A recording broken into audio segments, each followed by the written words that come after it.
Tony Fergusson, welcome back to the podcast. Hey, thanks for having me back. Nice to be here.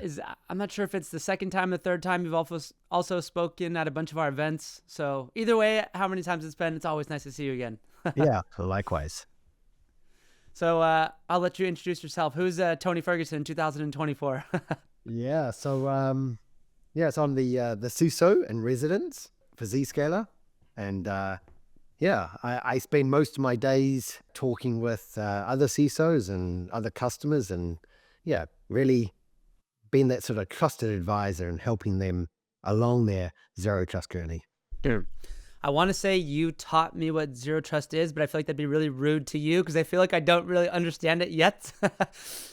You have all these new terms like SASE and SSE, and I'm not sure if those are the same things. There's a lot to unpack in this zero trust journey.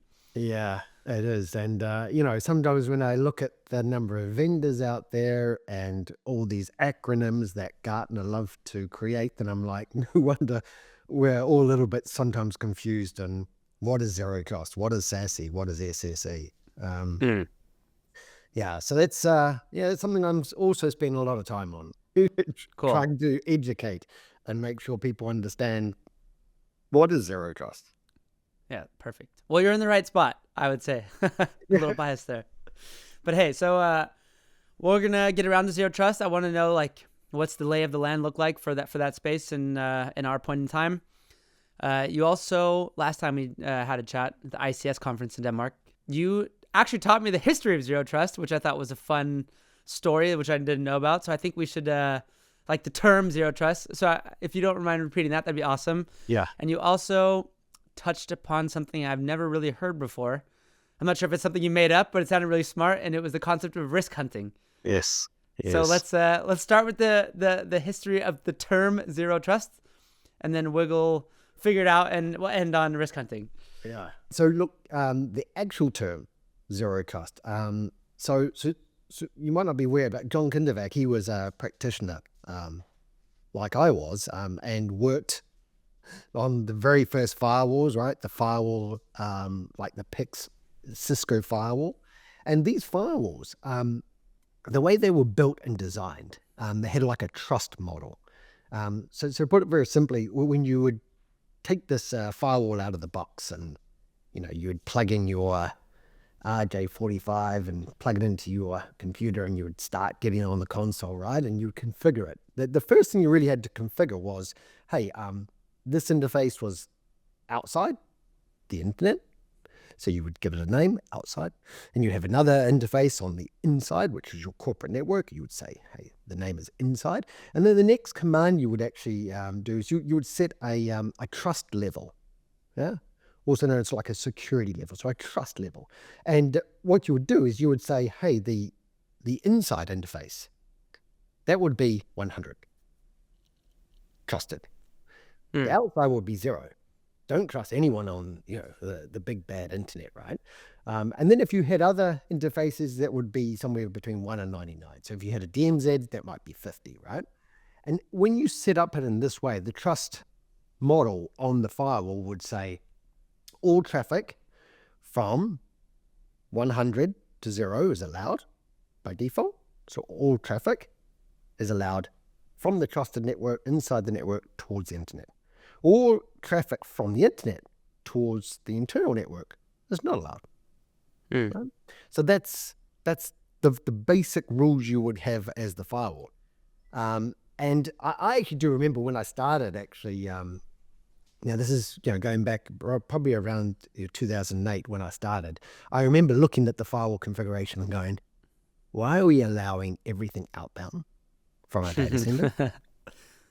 Right? And you know what? The funny thing is I still see even this today.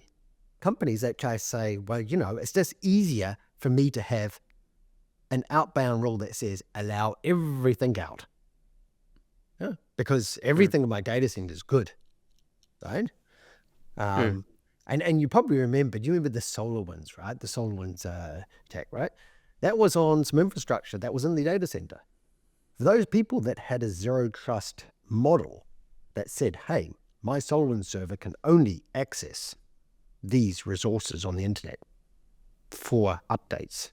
Sure, you would have got the bad update, but that's it, right? It wouldn't have then communicated to these other areas. So yeah, those companies that have really adopted the zero trust mindset of saying the server only needs to communicate to these things on the internet and spent the time doing this, right? They were saved by some of these sorts of attacks, right? And that was a hard one, right? That was a very difficult one to stop.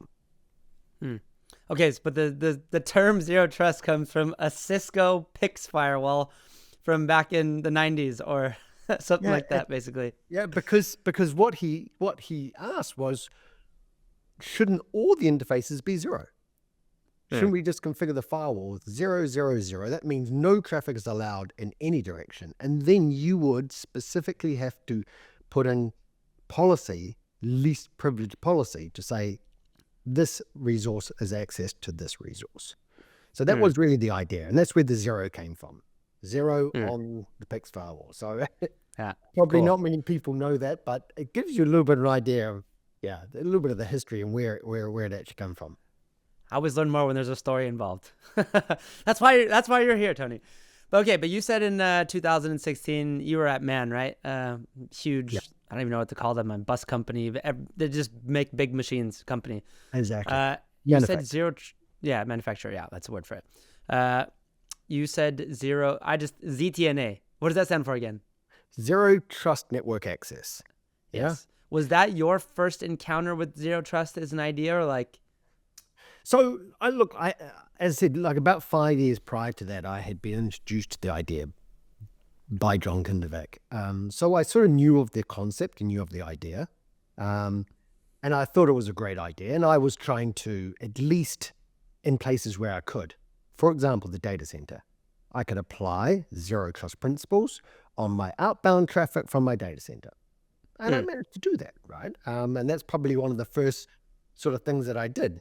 But it wasn't until, that 2015 where then I had some technology that was able to do very granular policies, not just for workloads, but for users, right?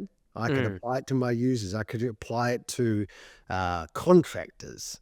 I could apply it to my OT environments. And then when I started to go down this, then I think that's where it sort of set in my head, okay, now I'm getting an understanding like how this can impact the security and the posture of the company.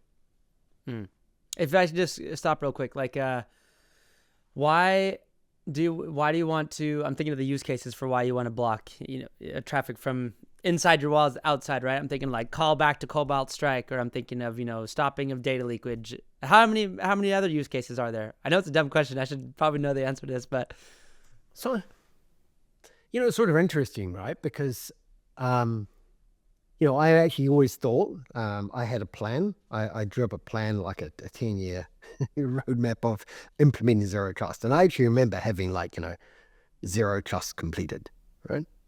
Like it's done. But I just laugh at myself now, thinking that it would ever be done, right? Because the actual concept itself says, you as a user, you should have access to maybe this application. But you can even take it further. You should have access to this application, but only this data set. Yeah?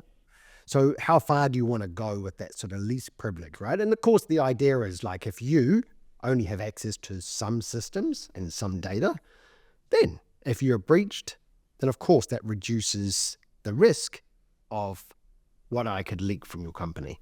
Yeah. So, and one of the biggest problems we have today, and we still see it with many companies, is obviously VPN, right? Because what a VPN does is it just gives you complete network access. That means I have access to the entire network.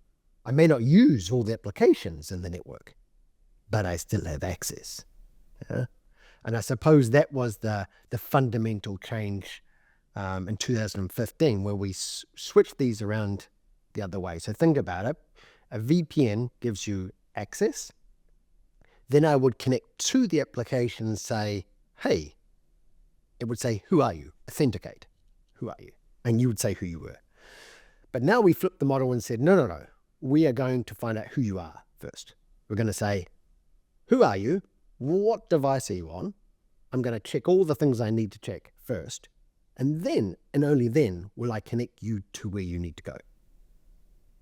And that was a complete fundamental change from where we had been in giving network level access to then actually giving access to an application based on context, based on who you are, what device you're on. And I'm just thinking, is that why people are never done with the zero trust journey? Because, all of a sudden I moved to London and I work there and I have access to different stuff. And so then I have to keep that process going. Or is there more than just the fact that people move around in a company that makes it so that the journey's never done? Yeah, that is still a problem today, right? And there's a lot of technology out there trying to solve some of those problems that, you and your role, you get access based on your role. But yeah, often what happens in companies, you move and we don't revoke those accesses for the role you used to have, right? And probably you just get more and more access. But I suppose that's why, NIST did a pretty good paper. 800-207, if you want to look it up. And it's called the NIST Zero Trust Architecture. And actually in that paper, there's some really good references of, what you need to do architecturally to be able to build a zero trust environment. And they talk about continuous evaluation. So it's not okay just saying, hey, Robby, you have access to that application. And it's all good. And then leave it like that, right? We need to continuously evaluate. Has your security posture changed? Has something changed that I may need to revoke your access? Yeah. And if you think about the very first implementations of zero trust in the network was network access control, right? I mean, this came, many, many years ago. And there's still companies that are still trying to go this way. But network access control is fundamentally, I do some checks, you are then allowed onto the network.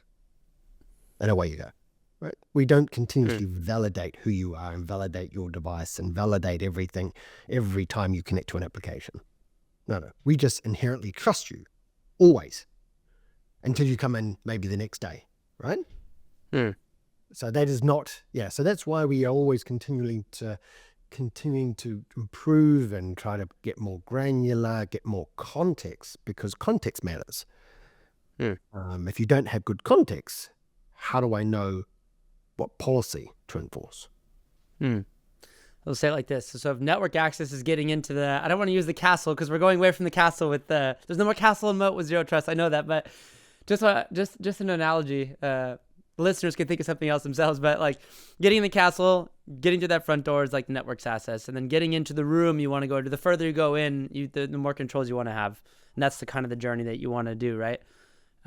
Where is that? Is that it? Is it just always that's it? Yeah. So if you want to think of an analogy of like how does because you talked about the castle, right?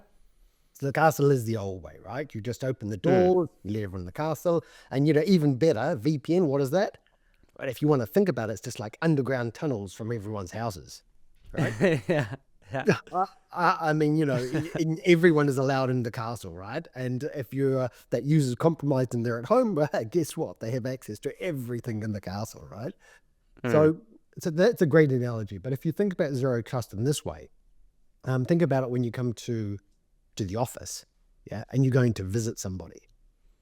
So let's say I come to your office, and I come to the reception. Then I'm just not going to walk in and walk around your building, right? I'm going to come to the reception, and she's going to say, "Hey, who are you here to meet?" Robby. Okay, who are you? Can you show some ID? Oh, yeah, I'm Tony, right? So I'll show my ID, and she would go, "Okay, yeah, check, yes. The policy says yes. You're allowed to go and meet you." Yeah. So rather than just letting me go and walk around your building and pop in all the different rooms, she would escort me, to your room, and I would have a meeting with you, and then you would call her to come back, or him come back, and then I would be escorted back out again. Yeah. So what did I get access to? I only got access to your room and you. You could think about your room and you being the application, right? But I wasn't able to roam around the whole building. I couldn't go into every room and see what's there, or you know, or steal anything, right? She will also check that, that nothing was stolen. Yeah. So I think that's a good analogy if you think of zero trust. It's really just allowing people to what they need access to. Yeah. So, and that's like a constant thing since everything's changing all the time, and new things get added. Where is it like, just I've never seen on LinkedIn that somebody has like well, I have seen people call themselves zero trust soldiers, but I didn't know that was like a job role. So what is like a typical, what does it look like today to operationalize zero trust from a people perspective? The ones that you're most impressed over, the clients you meet today that just have their shit together when it comes to zero trust and have just done, they get an A+ from you. What does that even look like? Yeah. So, I get to see so many companies in so many different ways of doing this, right?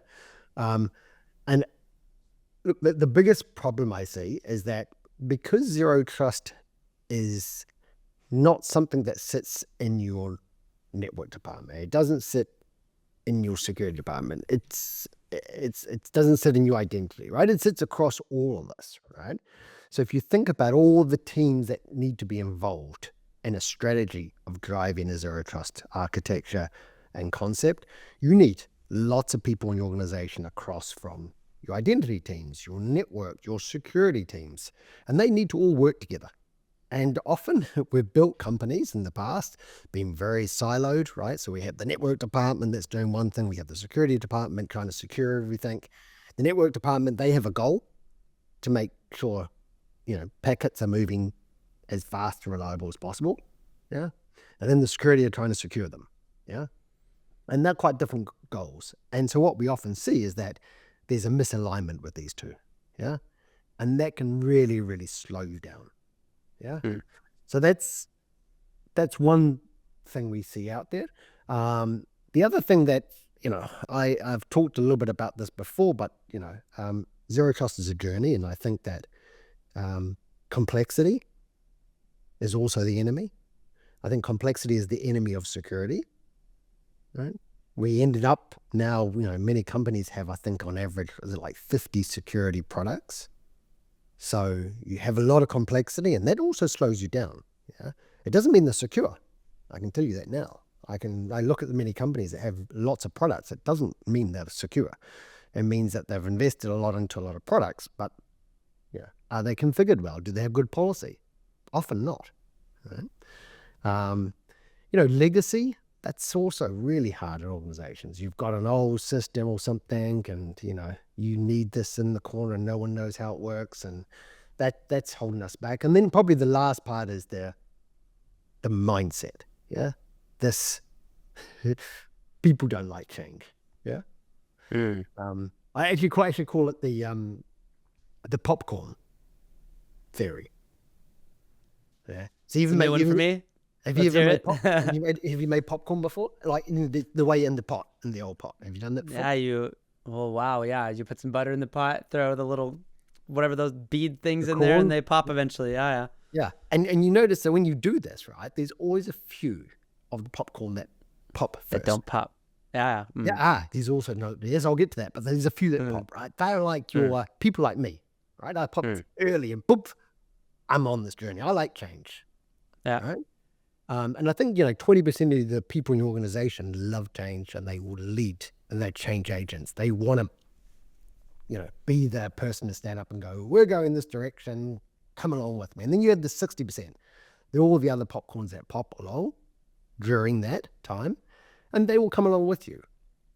But the disappointing part is there's always, people resistant to change, right? And there's those corns left in the bottom, the ones that don't pop. Yeah. And I always say, don't underestimate how they can hold you back. Yeah.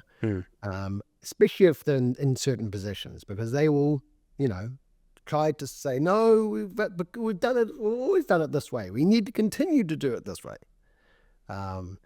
And there we just really need to make sure the majority wins, right? You want the 80%, make sure you get them and empower them, right? Empower the 20% that want to do change and empower them to drive change.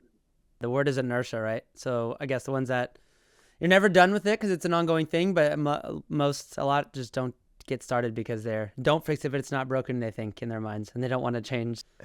Exactly. And like you just said, don't fix what was not broken. And actually, I think, and I've been in this position, we are sometimes scared to make change because, if you make change, there's always risk. You got to break something. That's how, technology is complicated. You can have the best plan and you can go into migration, and we see it all the time. And things don't go the way you planned. And they take a lot of effort. And sometimes we're not wanting to do change because we're scared of breaking something. But then the problem is, the company gets broken in another way, right? Yeah, right. By an adversary. By a ransomware attack, yeah. So it's like, and being able to balance that risk of change, but the risk of the unknown, I think that's been difficult for many companies. Yeah. And I think there's two types of companies, right? The ones that are, almost breached and then maybe accelerate their change, or the others that are too far behind and will end up in the wrong place. I feel like everything you just said kind of sums up to the companies that are doing zero trust correctly. They're like the most aligned. Like they've understood that, identity network, they have their goals. I have to understand their goals and we have to come together to make this work and operationalize it for one common good, basically. And we have to understand that this is what we're doing today is not ideal. So we have to go towards this new path, even though it's going to be hard and we have to figure out a lot of things. We have to do it. Those are the ones that have come the farthest in your mind. Okay, interesting. Yeah. And you talked about inertia, right? The adversary, they don't have a lot of this, right? They don't have it much. Yeah, right. But we do, right? We do. Many, especially large organizations, have a lot of inertia, and that's difficult. Yeah. Elephants can't dance. I was thinking zero trust, right? Let's say like. You said when you started using ZTNA, I never remember the Zero Trust Network Access. When you start there, what's the evolution of products look like from because I assume that is a product. I think that's what Zscaler causes, ZTNA, right? But what about all the other acronyms that you guys have as part of your product? Like where do those fall in along that journey? And are all of those, SASE, SSE, are they all relevant? Do you have to have all of them to be like zero trust compliance? Actually, that's probably a really important point, right? I always call it a journey because it is something that is never ending. It is more of a concept and a change, a mindset change. And you have to get started, right? I quite often have companies and they go, hey, we're just not ready. I'm like, ready for what? We're like, but we don't have our identity. We don't have our identity. We need to do a lot of work on that before we can do the zero. I'm like, okay, one thing is clear. There's never, ever a good time to start. Right? There's never a good time to start. And the longer you wait, the further behind you're going to be. Yeah. And I always sort of try to look at this from a risk point of view. So for most organizations, what is your biggest risk? Yeah. And find out what that is, right? Now you could go to the business and try to work out what do we do and, what processes and technologies are there. But you can also look at it from the other point of view and go, okay, what brings the most risk to my organization? And if you look at it, you will say, my users do. It's the people. Yeah. So it's the user that gets the phishing email, that clicks on it, that downloads the malware, right? And then that device ends up being the risk because the adversary's now got command and control and they're going to now laterally move into my crown jewels. So if you just take that as one example and go, okay, let's forget about OT, IoT, workloads and all that. Let's just focus on doing zero trust for the people in the corporation, the users. Yeah. And just start at that point and just go, let's deploy. And, you don't even have to do a big bang. You can slowly deploy, thousands at a time or hundreds at a time, right? You don't have to do a big bang. You can slowly move them away from VPN and you can slowly move them towards zero trust. So it doesn't have to be a big bang. It can be over time. And then once you've done that, then you can think about, okay, now what about my workloads? Oh, okay, what about OT? What about IoT and manufacturing if you're in manufacturing? What about my factories, my warehouses? But you need to start somewhere. And picking where that is, you just need to find an area and say, okay, yes, this is end of life. Or like for me, when I started this, actually, I had a firewall that was a third-party access firewall, right? So actually, the very first people to actually get this stuff was consultants and third parties.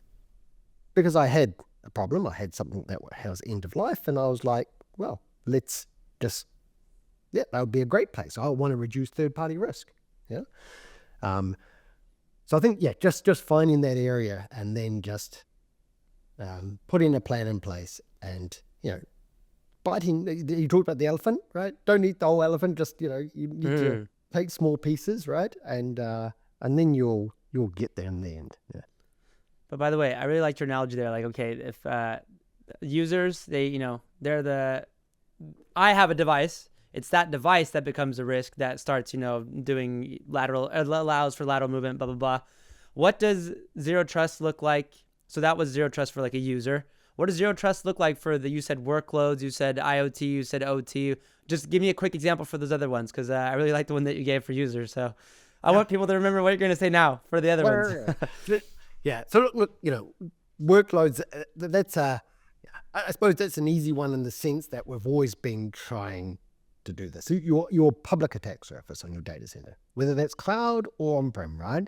Your attack surface is always a target, right? I mean, it's you're public on the internet. Any vulnerability, whether that's in your VPN or an application, that's going to be found pretty fast. So that is, of course, when you think of data center, that's your first, your first area of biggest risk. Yeah, attack surface. Yeah, and of course, in the zero trust model, you should really reduce that to what actually John Kindervac calls protect surface. So only the things you need to expose, right? And you have a protect surface, and then the rest of it you can maybe hide, behind the technology, and then of course in workloads, you of course want to stop that. If one workload gets compromised, they're able to move laterally to other workloads. Yeah. So then that's all about segmenting workloads. And that's part of the zero trust principle. Least privilege within workloads. This workload should only talk to these workloads, right? Same as these users can only talk to these applications. So that's, of course, a great area to improve on. And there's lots of products and other things out there to do this. And then I suppose the OT and, we met at the conference, and this area is still evolving, I feel. There's not enough talk about zero trust and OT, I feel. And look, it's a difficult area. We know that OT is a lot of legacy. It's critical infrastructure. It's a lot of areas that are difficult to maintain, difficult to even change anything in these environments, right? You think IT had an inertia? Yeah, exactly. The OT inertia is like massive, right? So that one we need to be obviously careful going into that, and we need to make small steps again. But again, we've seen now new innovative technologies like air gap and putting everything in a network of one. That's fascinating, right? So there are technologies out there to start to segment out the OT network. So I'm hoping that we will get there, and OT will come along with the journey. But as always, I think some of that is always lagging the corporate technologies. Yeah, just really quick. I know it's a product pitch for you, but I thought it was interesting. You said that you bought a company, Zscaler bought a company that just put like a 30/32 and made it its own network or whatever. Can you just explain that really quick? Just because I thought that was The telcos have done this for years, right? They always put you in your own network. So if you look at the IP on your mobile, you'll see that it's an IP address over /32. So it's in its own network, in its own subnet, yeah? So that was segmented. That means my telephone can't talk with your telephone, even though we're on the same mobile network. And that's good. That's good for security, right? I shouldn't, my phone shouldn't be able to directly talk with your phone, yeah? Unless I call you, right?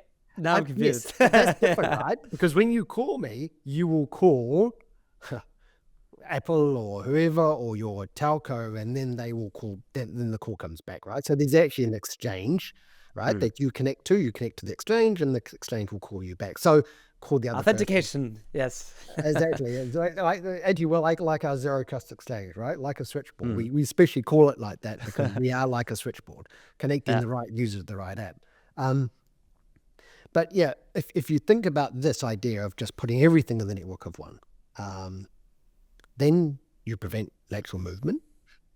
But the advantages are that you haven't reinvented the whole network. You haven't restructured the network, right? You still have the same IPs, you still have the same VLANs, you still have the same infrastructure. So you haven't changed a lot.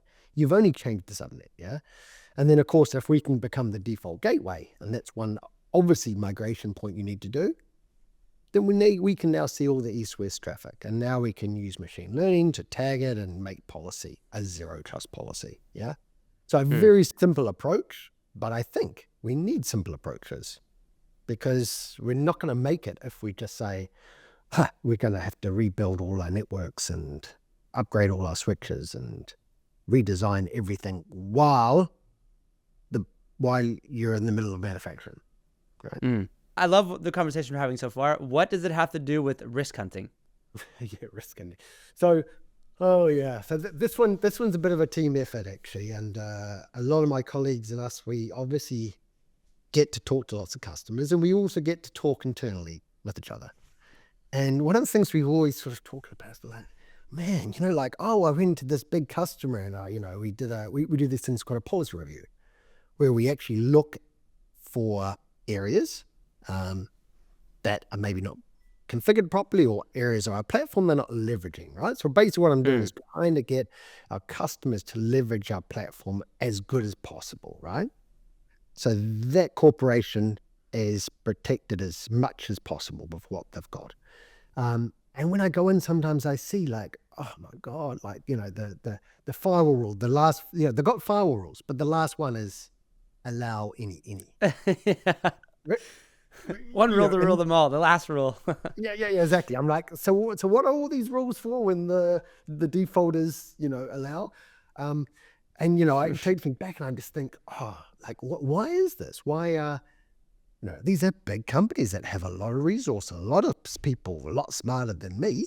I'm like, so why are we sort of stuck with companies that have great technology, but the actual adoption and the way they've operationalized it and implemented it is not right? So then we started talking about what are we doing when we're talking to customers? And we came up with this term, risk hunting. Because what we're actually doing is we're looking for risk. So I'm going to a customer and saying, hey, where is their risk? Oh, look here. I found a policy that is way over permissive. It's not a granular policy. It's allowing everyone to the internet. Here. One I really like to often talk a little bit about is, many customers are connecting to Microsoft. And that's becoming a threat. You need to see what traffics are within Microsoft. Threat actors are now leveraging Microsoft, Google, AWS platforms to do their attacks. So just abusing their trust. It's Microsoft. You have to trust it, right? Yeah. Exactly. And the zero trust principle is, look, sure, there's companies you can trust, but you can't trust all the consumers that are on those platforms. I can go and buy a credit card and buy my Microsoft tenant. Yeah. So that is a problem. So if we just say, hey, I just allow a big rule that says allow everything to Microsoft. Yeah. But that's not how we should think. We should be thinking, okay, my tenant, That's okay, because it's my tenant, my data. Allow that. But for all other tenants my users are connecting to, yeah, then we should think, do browser isolation or at least inspect the traffic or do something else to make sure that nothing bad comes down to the user and none of your data leaves. Interesting concept, because obviously my mind went to threat hunting, right? I think the question I asked you at the conference, I think we were drinking a beer at this point, maybe, but I think I said you're a mature client, you're doing threat hunting at that point because you have your other basics of security monitoring sort of, in place, and you're doing risk or threat hunting. Is risk hunting kind of like a mature function for GRC, or where should I put that in my head, So my other colleague, Sam Curry, he would say it's GRC is big G, little r, big C, right? Yeah. And it's the R, the risk part that we need to work on, right?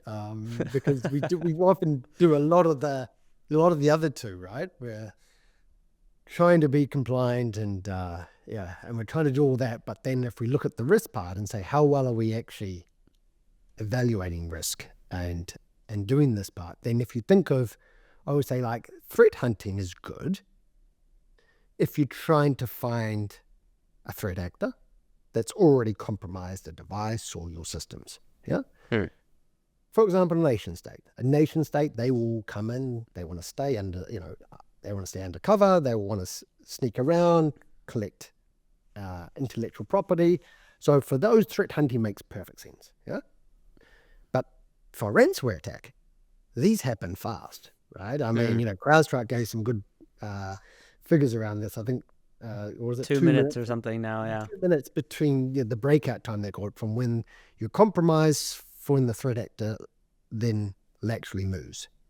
So that amount of time is coming down. I think it was 9 hours about 5 years ago, right? And we've got down to literally minutes.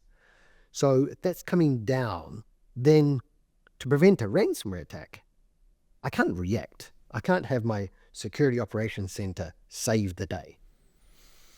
So then we need to look for risk. Yeah. And that's a proactive measure.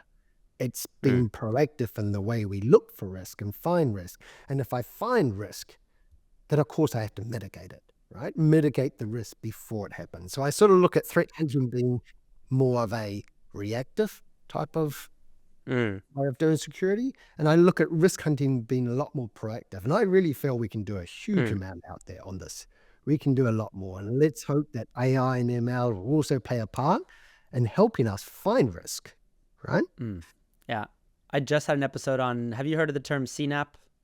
Yes. Yeah. Yeah, CNAP. So what I learned about the CNAP thing, because I was asking the guest, can you do this as a human without having the tool? And he's like, yeah, well, you can read those API calls and try to map it all out in your head, but good luck. You're going to be sitting there forever, right? So it's not like it's impossible, but it's just machine learning and AI, if I can call it that will just understand and be able to point out, hey, this isn't good, this is good, this is good. So you kind of need AI or ML to help you with risk hunting too, because you just don't have manpower, or you won't have an employee very long if you make them do that with their own eyes, right? Yeah. Actually, if you think of it, it's when you talk of attack surface management, but it's also attack path management, right? Yeah. So if I compromise this, then what does that lead to, right? And that's also around CNAP that's very much involved. But yeah, understanding if I compromise this server, what business process is that going to affect? I mean, going down to that level, right? And mapping all of that out is going to be really important. Yeah. A breach attack simulation. Could we even, use MITRE, which has a great framework? Could we use that to simulate attacks and make sure we find out where is the risk for my organization and my vertical? Where can I close the gaps, right? I think that's going to be an area that we need to do a lot better at. That's interesting. I think you, with the way you just described that right now, you would help sell a lot more breach and attack simulation than anybody else has ever sold, because I feel like that's in my mind, I thought that was advanced pen testing. You have to really have your shit in order to do that. But it's almost something you should be starting with, because it's proactive, right? Hey, let's, we won't be able to, yeah, I don't know. I think that is a different way of looking at it. It's interesting. I haven't heard it before. Yeah, yeah. I think we're starting to see some of this, right? We're starting to see breach attack simulation picking up. And look, it's not easy, right, to do that type of simulations. But I sort of feel that's where we need to move. We need to move in that direction, right? Because Hmm. technology is complex, and attack paths are infinite to some extent, right? And as you Hmm. said, we're not going to, a human's not going to be able to look at the systems and go, oh, yeah, look, there's the problem, right? Yeah. Yeah.